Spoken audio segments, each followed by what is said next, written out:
Okay, so when you were going to be here, we were going to talk about your movie, which had just come out, but now it's on Blu-ray, DVD, and all that. So let's talk about it now. I saw it. It's amazing. I think it's your best movie ever.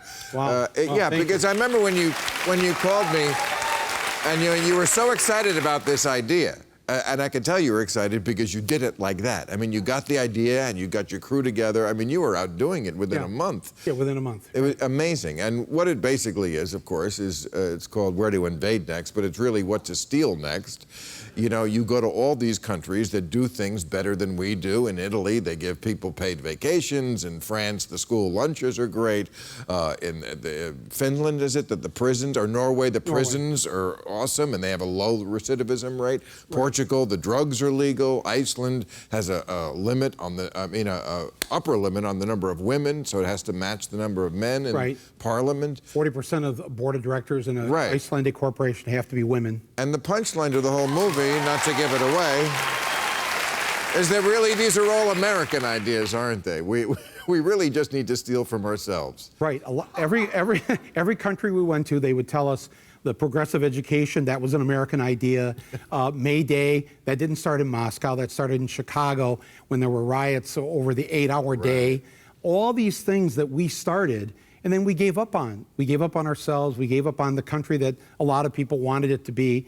And so the Europeans just went, well, if you don't want, good health care for everyone and paid vacations and paid maternity leave and these things, will do it. And so they've done it, and they do it in their prisons, like you mentioned, Norway and Germany and these other places where they have, Norway has a 20% recidivism rate because they treat inmates as human beings. And their whole goal from day one there, the warden says to them on day one, you're going to be my neighbor someday because we don't have the death penalty and we don't have life imprisonment. So that means you're getting out of here and you could be living on my street. So I am committed to helping you do whatever so that you're going to be fine when you get out of prison. And so 80% recidivism rate in this country, 20% in Norway.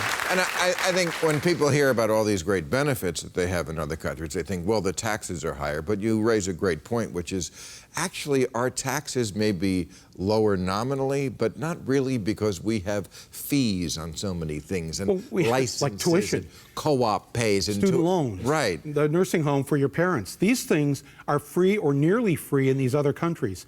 So while they pay a little more in taxes, we don't call them taxes here. But if you add our taxes to the tuition, to daycare fees, nursing home fees, all the co-pays, deductibles, we pay a lot more than the French and the Norwegians and all these countries, and get less. Get far less. And this is, we're talking in broad parameters, but this is basically what Bernie Sanders is selling. This is really why he has caught on. I keep saying it's a new deal. You pay a little more in taxes, but you get so much more. And in the end, you are out of pocket less overall for everything, because you don't have $100,000 of student loans to pay off. You don't have to pay for daycare when you have a job. You get, like in Italy, there's 6 to 8 weeks paid vacation that workers get. And these other, I think to be in the European Union, actually, your country has to have 4 weeks paid vacation as the law. And you have to have paid maternity leave, and you can't have a death penalty. If you have any of these things, you can't be in the European Union. And in Europe, do they poison their citizens with lead?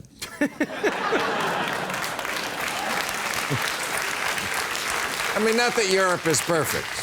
Look, Europe economy. Many problems. I would rather live here. But I went there to show people the good things that are happening, because all we hear about are, oh, Italy is a mess, forming a new government, it's 10 million lira to $1. They never show us the real life that they have and how happy they are and why they live 4 years longer than we do.